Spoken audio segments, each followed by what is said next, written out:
words of longevity.com. Something which affects a lot of people at some point in their life. They've probably experienced it at one point, and you might have it happen a lot more later in life as one ages due to a variety of underlying conditions, is fainting. Now, personally, I've only fainted a handful of times in my life. Once when I had blood drawn by a nurse who pricked herself with the needle beforehand, and she was bleeding. And I'm usually very good at giving blood, but for whatever reason she was very bad at it. She also, I don't know if she went through the other side of my vein, but she had to then prick me twice. She was totally anxious herself, and I got that anxiety. I then fainted after about 12 vials of blood had been taken.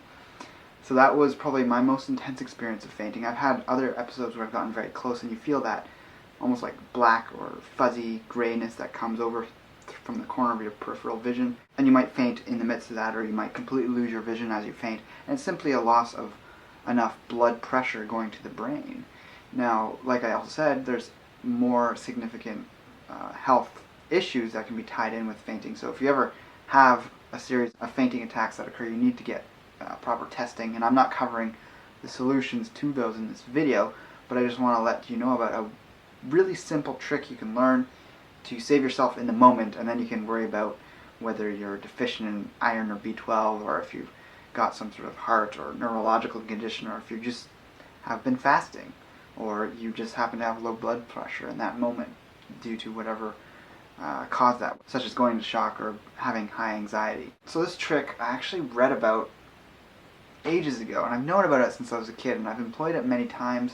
You know, there's times I've fasted, and I go to get up out of bed, and I get a head rush. And sometimes they're stronger than others, and I haven't ever actually completely fainted due to this. However, I think there's times I might have had I not employed this trick.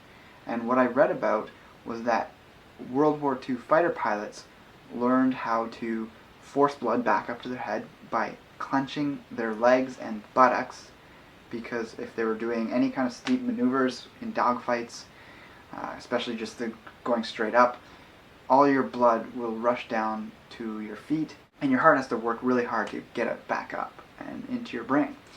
So by clenching your butt, thighs, and calves all at once, and even kind of pumping them, you can stop a fainting spell, and you can feel that blood coming back up into your brain, and you gain full conscious awareness of your surroundings in that moment.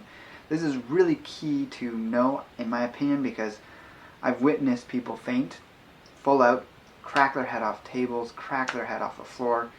Even once when I was younger, I saw my dad faint and hit his head on a bathtub. And thankfully it turned out to be completely fine, but there was a bit of blood, a bit of a gash on his head.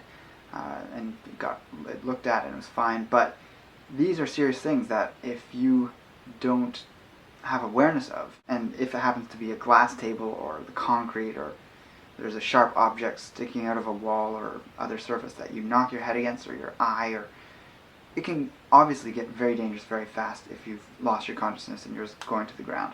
We are designed evolutionarily to faint in instances when we needed to be flat and have, blood flow back to our brain so that we don't get brain damage. Generally, our ancestors' environments were pretty cushy, whether it was soil or grass or forest floor, occasionally rocks, but for the majority of the part, sand, dirt, all these things are much easier to hit after you faint, than the jagged corner of a coffee table or any other protrusion that could seriously mess you up. So aside from the fact that there's definitely underlying causes to fainting, I think this little trick that you can tuck away in your mind, even just practice it right now. Imagine yourself fainting and get that muscle memory, which will be more of a conscious memory, so that in that moment when you feel that coming on, you just automatically start doing that, and you can save yourself the hassle of completely passing out, but also prevent any accident that could come as a result of it. Of course, the other strategy you can use, especially if it's very strong, is to not try and fight it, but actually immediately lower yourself down to the ground and lie out flat. So I remember once I got my ears pierced when I was younger, and for whatever reason I thought it was a good idea to do it on an empty stomach. In my mind, if you had food in your stomach, I was going to puke.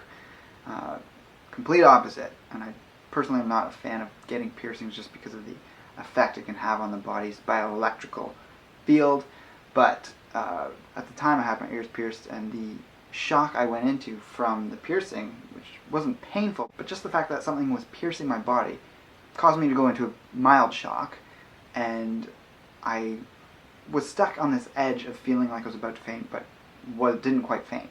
And the guy noticed I was like that. I went very pale, and he had me lie out on a bench, and he also gave me some juice to give me some blood sugar, and within 20 minutes, or even the last 15 minutes, I was totally fine. So if fainting is something that happens to you, you tend to have a little bit of a lower blood pressure on average. I highly recommend looking into and incorporating and understanding these little methods to prevent the dangers that can happen from fainting, and be sure to eat regularly, and perhaps you're not of the body type that can fast or do intermittent fasting. That can be a problem. Or perhaps on a vegan diet, if you find you're passing out or getting close to fainting, getting head rushes when you get up from the toilet or sit up in bed and get out of bed, those are all signs that there's something off in your body. This idea that we need to have very low blood pressure is a bit of a myth.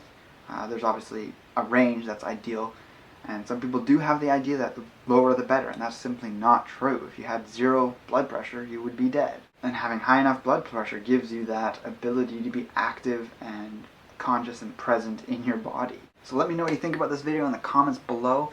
Like, favorite, and share the video if you feel so inclined. Also check out the affiliate links in the drop down menu below. Any purchases you make through them help me research and put out the content that I make. And with that, I'll talk to you next time. Take care and embrace life without limits.